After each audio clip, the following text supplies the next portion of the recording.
barudak tepang deui sareng Nini Oce dina acara Caki Carita Kitab Suci. Itu ningali heula kapayun atuh aya barudak di bumi. Sok ayeuna mah bare maca deui. Barudak Nini bade maca heula nya. Nah, bet nangis. Kunaon gitu? Teman-teman, kunaon teman-teman teh? Gimana ya? Hah? Oh, nu eta teh ya? Oh, anu di penjara?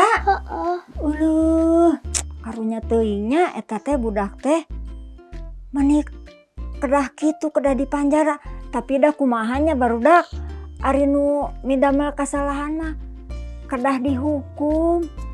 Eta teh Nini teh diwartosan cenah. Eta si saha ngaranna teh? Si Emen tetenya. Oh, si Emen duh. Mangkaning osok amangnya sareng Cici Kler.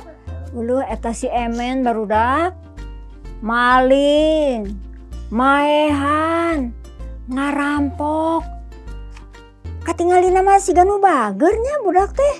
Tapi geuningan jahatnya seueur kajahatan. Tah etanya barudak geuning tuh saur dawuhan Gusti oge kieu nya barudak dangukeun. Budak mah kudu diatik jeung dipeperih. Mun diantep sakarepna temana nyerahkeun indung. Geuningannya katingal pan eta mah si Emen mah tara dicarekannya, tara disusulanya ku ibuna. Sagala kahayangna digugu barudak. Nya kitunya Kler.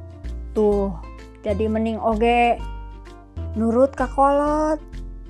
Upami diwagel ulah pundungnya ka kolot. Barudaknya upami diparah ku sepuh ulah pundung. Kedah ngagugu ka kolot supaya engke upami tos ageng jadi budak bager ulah sapertos si Emen. Kalakah jadi tukang maling, tukang maehan, tukang ngarampok.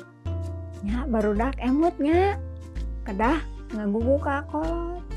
Kedah seneng upami diwarah. Ulah kalakah pundungnya kletnya. Tah kitu heula atunya ya. Urang ngalayat ka ditu ka bumi si Emen nya. Ya.